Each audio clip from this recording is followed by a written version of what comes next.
What's up, it's your boy Modern Ninja the Nerd, back again with another Monsters We Make video. Today we're covering chapters 4 and 5, so if you're behind, respectfully pause this, go watch the earlier videos, and come back. I'll wait. If you're all caught up though, hey, you a real one, certified OG. You get the invisible badge, so if you're an OG, play my intro real quick. The monsters. Hold on, wait a minute, let me get a key rising when I'm ventilating, demonstrating, captivating, assimilating. When you niggas singing, saying I'm the fucking best. Better get your best, nigga, color me impressed. Swear that you's blessed. All up in your chest. Kill you with my sword, guess I gotta clean my mess. The fact that you niggas see me playing, it's only natural. I'm super just saying. Alright, so we open with a blonde dude who is very clearly not having a good day. Suit busted, mental gone. Dude's basically one bad sneeze away from retirement. He's radioing for help, saying everyone's gone, when he hears something move behind him. He raises his arm cannon at the darkness and his suit goes, warning, low power. And I gotta pause right here. I know it's realistic, but nah, your suit dying mid-battle is nightmare fuel. Imagine squaring up with the monster and your HUD hits you with that iPhone 20% battery warning. I'd be sick to my soul. Spirit broken, controller disconnected. Anyway, he fires to the dart stream and dies, which is never a good sign. It immediately gets stabbed through the chest by a tail. Yeah, light work for the monster, for real. And that's when we cut back to the Dean, who finally explains what these things actually are. These monsters are manifestations of a demented outlook on life caused by certain triggers. Triggers that, by the way, are still unknown. When activated, the host transforms into these hideous otherworldly creatures. And the visual they show us, basically Jeepers Creepers, unemployed cousin, pure evil, HR nightmare. The Dean finishes by saying they call these monsters leakers, and Jabari is going to help exterminate them. Jabari is speechless, like, nah, this is fake. The Dean looks happy at that response, turn off the screen, and tell him to sit and dip his toes in hell. Pause. Dip my toes in hell? Respectfully, I'll pass. Why are you talking like Amanda Waller? I did not sign up to be a part of the Suicide Squad. I play piano and I'm smart. Give me these AP calculus classes. Jabari hits us with the classic anime breakdown angle where the anime character is going insane at that angle from right above the head. Full existential crisis. And the Dean suddenly goes Ace Attorney mode, yelling at him to sit down and move. And I don't know. I know Corey doesn't draw this himself, but like I gotta know what they were thinking when they came up with this scene, cause this is funny to me. Against his better judgment, he does, and she hits him with a good boy. Pause again. You want me to sacrifice my life for you, and you talking crazy. That's 10 easy steps to getting stabbed in the parking lot. I'm just saying. She then turns the screen back on, showing footage of other members dying to these leakers. One called the Gnawer, who is very much gnawing on somebody. We see the living tree, which looks like an eldritch horror straight out of a Forbidden Forest DLC. Then we see a live stream of Filth Bag and people saying it's not real and AI and all that. Then after that, we see a dead leaker behind September and Liam. And I gotta say, I called it, because in this scene, you can see that September has earth, flower, nature powers. It was written on the wall, I'm just saying I called it. The Dean explains that when a leaker reverts back to human, a mark forms in their skin, and between that and the cameras, that's how they track them. Jabari finally snaps, thinking this is some elaborate psyche test, like none of this is real. The Dean says this is how they even stand a chance, and Jabari fires back asking how any of the kids she showed ever had a chance. And honestly, that's pretty valid. Then he asks the logical question, why kids? Why not Eden's finest soldiers? Get the army out here. Then the Dean drops the bomb. Everyone is a pawn to Sonata, used and sacrificed. We briefly cut the Liam, September, Han, and Allie in an alley. Allie in an alley. You thought that was funny. Arguing about rushing leakers without suits, which is insane behavior. The detective and his partner drive past, and Liam moves them for more privacy and so they can get a vantage point. Back with Jabari, he's walking out saying this isn't his problem. The Dean tells him to stop and asks, what if it's your family's problem? That hits. Jabari grits his teeth and the room literally reacts to his energy. He's filled with malice. The dean even flinches, and now I'm like, yeah, nah, this ain't just anger anymore. Bro got something in him. Like, he's interacting with the environment. That's just not anger, that's something else. She regains composure and tells him his dad works for Sanada. If he leaves, he's expelled. His dad loses his job and gets blacklisted nationwide. So let's pause. If Sanada does this regularly, that cashier from the store earlier that's apparently a leaker, yeah, that checks out. Get blacklisted, life collapses, outlook turns dark, congrats, you're a monster now. So, I mean, everybody who is depressed in America, myself included, we're basically leakers, y'all. Leaker University out here. As the dean keeps talking, Jabari's energy lashes out harder. He calls her bluff. She brings up Nala Maddox, and that's when it clicks. She died after leaving, just like Jabari is about to if he does. Her family dead, her dead. So no more options. Jabari drops to one knee and agrees to become a hound.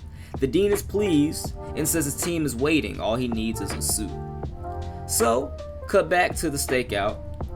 The cashier meets with a hooded man who listens to his podcast on Be Here. And then he asks the dude, why would you be here? See what I did? Okay, look, I don't try to do these jokes on purpose. They just happen, and it's kind of anyway, it's just kind of funny, okay? He's mad the dude even showed up. Says he doesn't want cops on his tail, and immediately the detectives pull up, timing undefeated. Up top, the squad suits up preparing to jump the leakers below, and I gotta stop and say this. September is full of shit. I mean, it's been raining all day, and in the previous chapter, she said that she didn't get her hair pressed for nothing, and she had an umbrella and everything. Now she suddenly doesn't care about her pressed hair? Cap! That's unrealistic. That's unrealistic. Like, she lied to us. That was just a front for Jabari, I guess. But anyway, that's the end of chapter 4. Now we're going to jump into chapter 5.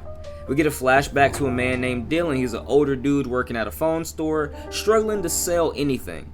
He does so bad that he gets fired, goes home to a beat up apartment, and immediately gets hit with, you better have the rest of the rent or don't come home. Why are you home so early?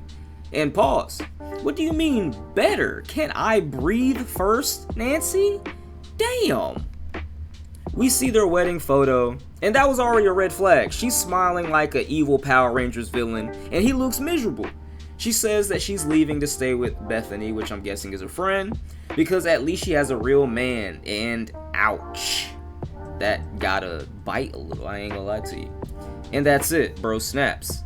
He transforms, Mark starts appearing on his forearm, and essentially they argue a little bit. I don't know why she's still standing in front of him while he's transforming, but maybe she's so pissed off she don't know.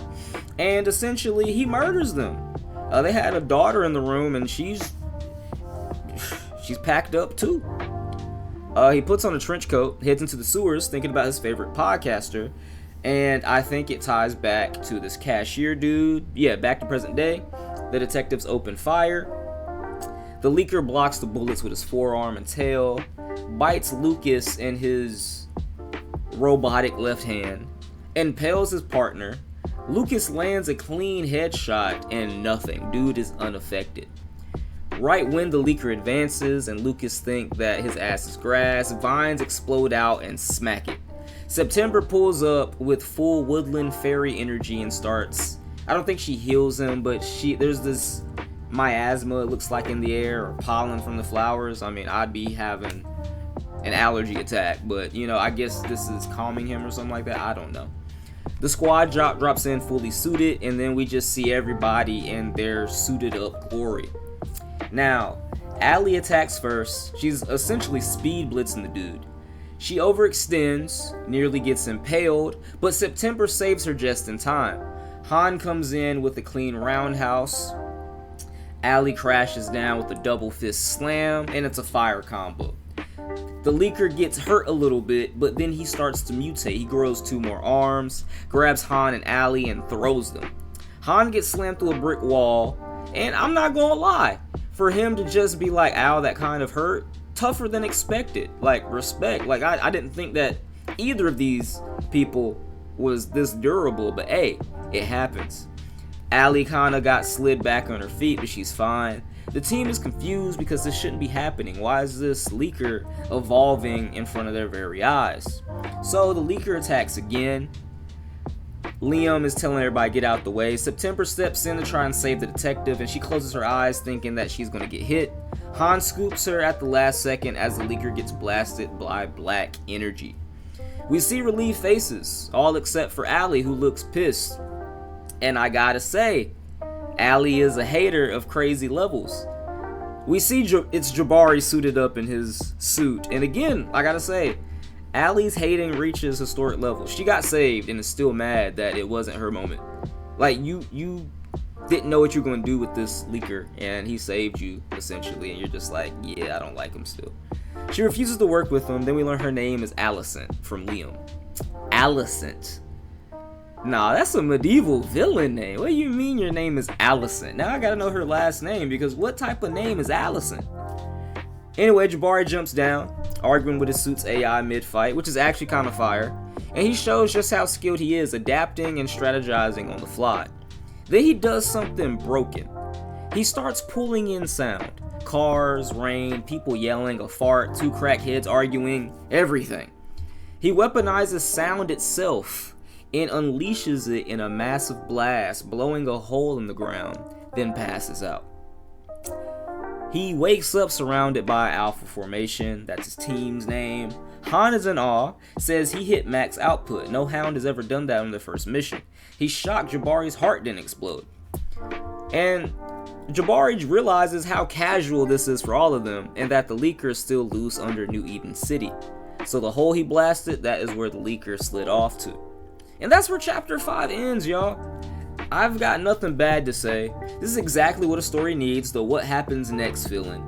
Allie clearly has beef with Jabari, and I know that's going to blow up later, but again, it's probably going to explain a couple chapters later, maybe a whole volume later. This might just be a common theme right now. But again, I don't have anything bad to say. Again, it's still early in the first volume, but I like it so far. It's pretty solid, it's keeping me gripped.